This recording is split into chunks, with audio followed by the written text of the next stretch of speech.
Hey Floss Tube, this is Brian. Welcome back. This is my 47th Floss Tube video, and in this video I plan on sharing with you what I've been stitching this week. But first of all, I want to welcome you. If you are new to my channel, welcome. I hope that you enjoy the things that I have to share with you. If you are returning, thanks for spending time with me. I appreciate that. It's been a great week, and I'm excited to share with you my stitching. First of all, I want to respond to some comments that I received this week. And last week I was filming in a different location. I decided to come back to this location because the color of the wall was playing with the white balance on my camera, and I didn't like how the colors were shifting in and out. So I'm back here. But I had somebody ask me a question about the picture that was behind me. And first of all, whether or not it was cross stitch. It's a print, and it's called Precious in His Sight. And the painter is Greg Olson. Greg Olson is well known in Utah. He is a pretty prolific artist. He's painted a lot of pictures of Jesus Christ, and he's well known. There are a couple of his pictures that I just love. My favorite, I think, is this picture. It's called Worlds Without End, and I just love this picture because one of my interests is astronomy, and I've often looked up at the stars like this, and contemplated the mysteries of eternity, I guess you could say. I don't know, but so I really like this picture. He's also done some secular stuff. There is a painting that he painted for BYU a couple of years ago that I really like, and if I can find a picture of it on the internet, I'll put that here as well. I really like his style. Some of his paintings have been licensed for cross stitch. I know that Busilla has made a couple of kits based on his paintings. One of those paintings is another one that I like called O Jerusalem, and I'll put a picture of that here too. That is a picture of Christ on the Mount of Olives overlooking the old city of Jerusalem, and I really like that piece. I spent about a month in Israel on business years and years ago, and I actually was kind of in that location looking over Jerusalem from the Mount of Olives, and so I really like that picture as well. And I actually have that kit, and I started working on it and had a great big disaster. So I've kind of thought about starting it over again, maybe sometime. Yeah, and we really like that picture. Somebody said that they had a kit of that one. I wasn't aware that one had been commissioned for a cross stitch, but it's very possible. I've also started to get a lot of questions about my diagonal stitching again, and I thought I'd just point something out. I know that my video is well known where I talk about how I diagonal stitch, and I have had a lot of people make the comment that they have a hard time understanding my method or wrapping their head around my method. There are other videos. One of the people that comes into mind is Needlebug, and I'll link to her channel down below. She has taken my diagonal stitching and really gone crazy with it, and she has done several Stitch With Me videos about talking about how she does diagonal stitching, and they're all very good. She does things a little bit differently than I do. I mean, she's taken my method and adapted it to the way that she likes to do it.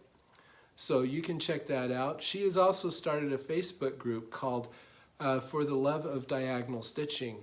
And there are a lot of people there who are stitching diagonally, and they're kind of trading, asking questions and and commenting and discussing how to do that. So if you want another resource for learning how to stitch diagonally and you find my videos a little bit opaque, check her out. She might be able to help you a little bit more.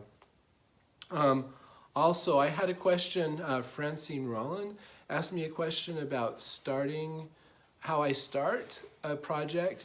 And there is actually a video that I did kind of going through step by step about how I start a project that I posted. So I'll put a link to that one down below. That is the basic process that I use for when I want to start something.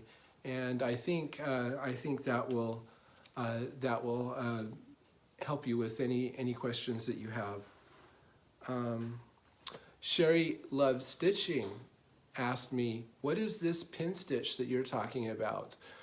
And so the pin stitch is a stitch that is used to make it so you can secure your thread where you're stitching one stitch in isolation. I also use the beginning of a pin stitch to start when I can't use the loop start. If I'm stitching with one thread, or if I'm stitching with one thread, or if I am stitching with the variegated floss and I can't bend the thread over on itself. So there are several people who have done tutorials about how to do the pin stitch.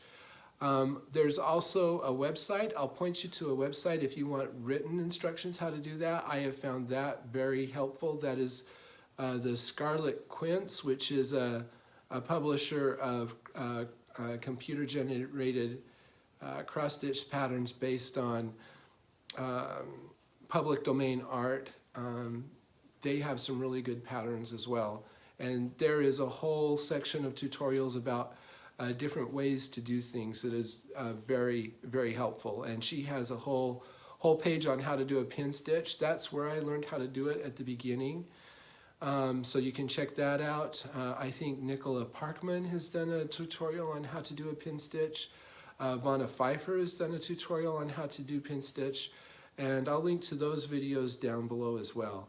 I find it really helpful. It has made it so that I can actually think about stitching with one strand of floss, because I've always loved the loop method. I don't like trying to run my floss back underneath already done stitches when I start a new color. So I found the pin stitch to be very helpful. She also asked me about if I have problems, how I keep my floss from tangling, because I have parked threads all over the place. And I really don't have a problem with that. I've never really had, well, sometimes they tangle a little bit, but I found that if I run my fingers through the floss from where they come out of the fabric back a little bit, that things kind of untangle, and I'll do that every once in a while. Another thing that really helps is when I pick up my thread, I use my needle to separate it out from the rest of the floss, and I just pull it from where it comes out of the fabric. And it just kind of untangles itself when I do that. So I have also been sharing projects that I would like to start someday, and I have had a lot of people talk about, say, I would love to do a stitch along with you. And so I just want to say that if you want to join me in stitching any of the things that I'm working on, you are welcome to do that. You're always welcome to stitch along with me. Let me know. There are some projects that I'm working on that I think there's already a stitch along going on, and so you can just, I've joined in that. But if there is not a stitch along and you want to stitch with me, let me know, and we'll just create a hashtag on Instagram where we can share stuff. I kind of do that already, because when I post my pictures on Instagram, I use a hashtag with the title of the piece that I'm working on, and generally that will bring up anybody else who has been working on that piece if they tag the same way. Misty Elkins She is starting to work on one of the Cooler Design Studios seasonal samplers, or she's gotten all the kits, and she noticed in the instructions that there was something about a petite stitch, and she asked me, what is a petite stitch? For me, a petite stitch is a cross stitch over one thread. That's what I think is a petite stitch. I could be wrong. If anybody else knows what a petite stitch might be, feel free to leave that in the comments below. But to me, that's what that is, because it's a cross that's a quarter of the size of a regular cross if you're stitching over two threads. So, and then Blue Horse Yellow Cow mentioned that she liked my more frequent videos, and I've had, as I said before, thank you for everybody for encouraging me to continue to do weekly videos. She said that she liked them and said that she thought that they felt a little bit less formal. That's kind of what I'm aiming for. I kind of stiffen up when a camera gets put on me, so I'm trying to make myself a little bit more comfortable in front of a camera and a little bit less stiff. So I'm glad that's starting to come through a little bit. So that's all the comments that I have that I want to talk about. As always, I enjoy hearing from you. So if you have any questions or anything that you want to share with me, feel free to leave it in the comments below, and I'll be glad to answer those things to the best of my ability. So we're getting the next segment that I want to talk about is what I want to start, and I'm going to officially say what I'm going to start in 2 weeks. So I've been talking about this, and this is officially the official announcement of what I'm going to start. I'm going to start the drawn thread gardens, and I'm going to start on the winter garden. This is what I'm going to start. I'm going to start it in 2 weeks on the first Saturday in May, and I'm excited to do this. I really like this one. This is one of my favorite of the gardens. And I know that there have been people who are planning on doing a stitch along with me, and I think that we'll just use drawn thread garden Sal as the hashtag. That's what I will be posting when I post this, is I'll be using that hashtag. So if you want to stitch along with me, there's no rules, but if you want to post on Instagram, feel free to post with that hashtag. That's how we'll do the stitch along. I'm really excited about this. It's going to be a little bit outside my comfort zone, but it'll be good for me to stitch. So that's what I'm going to be starting in a couple of weeks.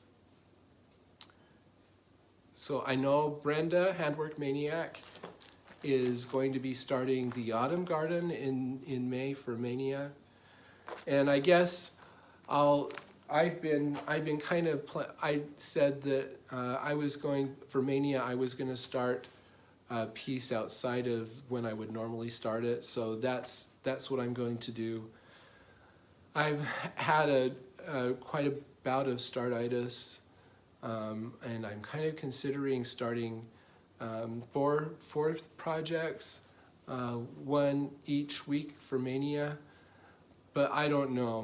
My heart says do it, my head says don't, that I'll cause myself all sorts of problems down the road, but I'm kind of considering it. We'll see what happens. I guess we'll see how I feel the second week of May, if I'm going to do that. I'm not going to officially plan anything. I mean, I've been making lists of things I could start. You've seen a lot of them already, and we'll see what happens. So that's what I'm going to start now. This is what I've been working on this week. I have been working on Saviours Praise. This is designed by Shakespeare's Peddler. It's made to look like a reproduction sampler, but it is an original design by her. And so this is what I've been stitching on this week. Everybody that I've seen working on this has been started up here in this corner, and I decided to be different, and I started down here in this corner. So I'm going to show you, I can't show you what it looked like last time you saw it, right? But I'm going to show you what it looks like now. It's been really fun, and I am stitching this on 40 count Beach Brew by R&R. That is the suggested fabric in the pattern. I've always been kind of resistant to stitching on 40 count,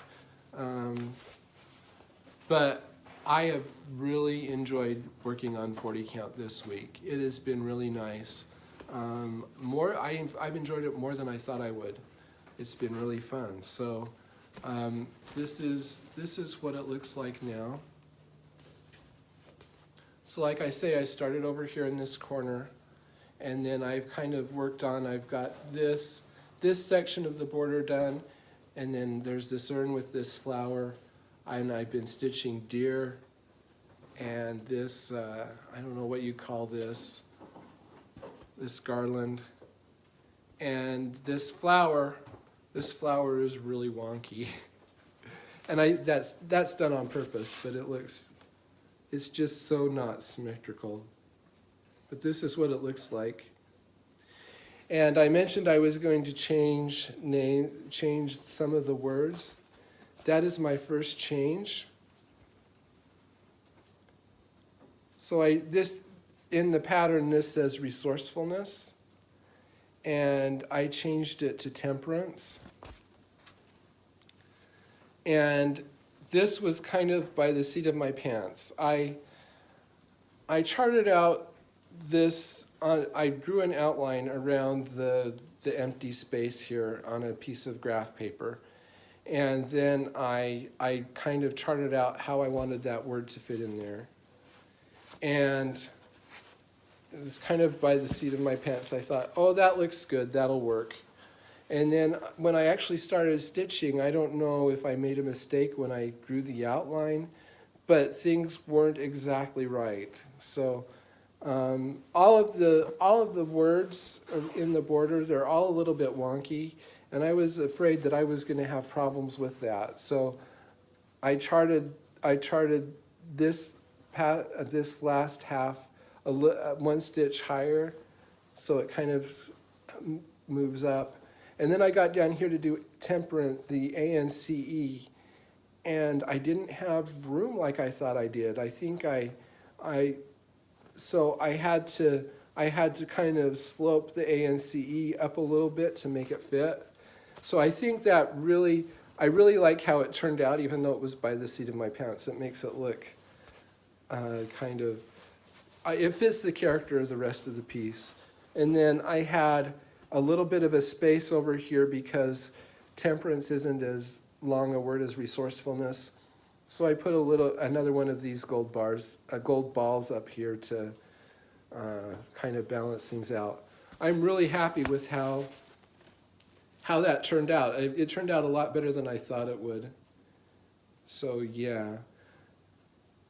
I've looked at those words a little bit more, and I'm going to have a challenge in some places because some of the words that I want to replace are really short, and the words that I don't have really short words that I want to replace them in. So I'm going to have to figure out how I'm going to adjust the design in some places, and I'm just going to have to kind of make some adjustments to make everything fit. But I am so happy with the way this turned out that yeah, this is stitching with one thread over 2 fabric threads, 40 count, anchor floss, and a little bit of weeks. This is my first time with weeks and anchor. I'm actually really enjoying the anchor too. So it has been really fun. And after stitching for a week and getting only this much done, I've decided this piece is a lot bigger than it looks. It's gonna, so my spreadsheet says that I could finish this in about a month, but I don't know. It feels kind of big. I mean, I've got a long ways to go, it feels like. I mean, I've still got the rest of the bottom half. So I guess that's something else I'll say. The next time I work on this, I'm planning on working clear over to this corner up here. I want to get a strip done so that I can scroll up in my scroll bar, and I'll just kind of work strips across. That's kind of how I've decided that I like to work with things like this. So yeah, like I say, I'm really happy with that. So time to move to something else, and I am going to be stitching Quaker Christmas 2. This is my project for this week, and it's actually going to be for 2 weeks. As I said before, this is the piece that I am using for Ginger Gerald's large project completion competition. This is the one that is closest to being finished, and so this is the one I'm doing. I want to finish this before Gerald finishes Henry, and so in order to be able to do that, I am going to work on this for 2 weeks. So I'll show you what it looks like right now. I haven't looked at this too closely since I put it up, so this is what it looks like right now. I think it's very possible, I mean, there is a row of pages that ends like up in here, and I think it's very possible that I'll be able to finish that row of pages. And then I'll just have one more row of pages to go. Yeah, so I left off working on this motif here. I'm going to finish this. I have some words to fill in and some of these little diamonds that I have to fill in. And then finish this motif, and then I'm going to actually scroll up and start working across through here. So, yeah. Oh, just looking at it, I'm excited to start working on this evening. It'll be fun. Yeah, so this is what I'm going to be working on, and we'll see how far I get in 2 weeks. And that brings up something else. I just want to let you know there will be no video next week. I am not going to have time next week to film a video, and I'll only be halfway through working on this, so I really wouldn't have anything to show you anyway. So just so you know, don't expect a video from me next week. Everything's going to be fine. We're just going to be really busy next weekend. So that's all that I have to share with you. Once again, thank you so much for spending time with me. I really appreciate all of your comments, and feel free, if you, as I said, feel free to comment on this video. Feel free to like this video, and if you haven't, feel free to subscribe to my channel. I always enjoy hearing from you. And if you want to follow my daily progress, you can follow me on Instagram. My name is @blitstitch on Instagram, and I always share my progress during the week. If you want to follow me there. I hope that you have a great week. Tomorrow is Easter. We are going to be celebrating just with our little family here. We'll go to church in the morning and then have an Easter dinner. It sounds like I'm going to be making my rolls, which are a big undertaking. I will have to make them tonight and let them rise overnight, and then shape them in the morning before we go to church. At any rate, I hope that you have a wonderful Easter if you celebrate, and I hope that you have a great week, a great couple of weeks. As always, thank you for watching, and we will talk to you later. Goodbye.